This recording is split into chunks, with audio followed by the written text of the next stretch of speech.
കളമശ്ശേരിയിലെ നിർദ്ദിഷ്ട ജുഡീഷ്യൽ സിറ്റിക്ക് വേണ്ടി ഭൂമി ഏറ്റെടുക്കാനുള്ള സംസ്ഥാന സർക്കാർ നടപടിയെ എതിർത്ത് HMT. ഭൂമി സർക്കാരിന് നിർബന്ധമായി ഏറ്റെടുക്കാനാവില്ലെന്ന് HMT സുപ്രീം കോടതിയെ അറിയിച്ചു. വാഗ്ദാനം ചെയ്തത് കുറഞ്ഞ നിരക്കാണെന്നും HMT സമർപ്പിച്ച സത്യവാങ്മൂലത്തിൽ പറയുന്നു. KM ഷബ്ന ചേരുന്നു കൂടുതൽ വിവരങ്ങളുമായി ലീഗൽ ഡെസ്കിൽ നിന്ന്. ഷബ്ന, ഇതൊരു നിയമ പോരാട്ടത്തിലേക്ക് പോകാനാണോ സാധ്യത? രജീഷ്, സംസ്ഥാന സർക്കാരിൻ്റെ പദ്ധതിയായ ഈ ജുഡീഷ്യൽ സിറ്റി 1000 കോടി രൂപയുടെ ചിലവിലാണ് ഈ പദ്ധതി സംസ്ഥാന സർക്കാർ ഉദ്ദേശിച്ചിരുന്നത്.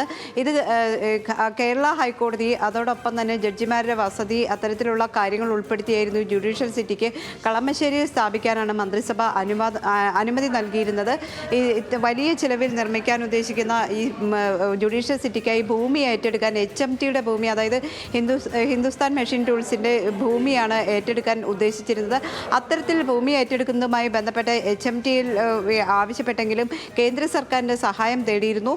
പിന്നീട് ഇതുമായി ബന്ധപ്പെട്ട് ഈ ഭൂമി ഏറ്റെടുക്കാൻ അനുവദിക്കണം എന്നാവശ്യപ്പെട്ട് സംസ്ഥാന സർക്കാർ സുപ്രീം കോടതിയെ സമീപിക്കുകയായിരുന്നു.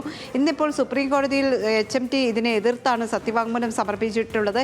27 ഏക്കർ വിട്ടു നൽകാനാവില്ല എന്ന നിലപാട് തന്നെയാണ് HMTക്കുള്ളത്.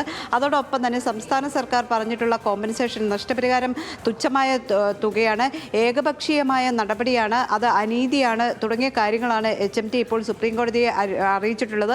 അതുകൊണ്ട് തന്നെ സംസ്ഥാന സർക്കാരിൻ്റെ ഈ ആവശ്യം തള്ളണം എന്നാണ് HMTയുടെ നിലപാട്.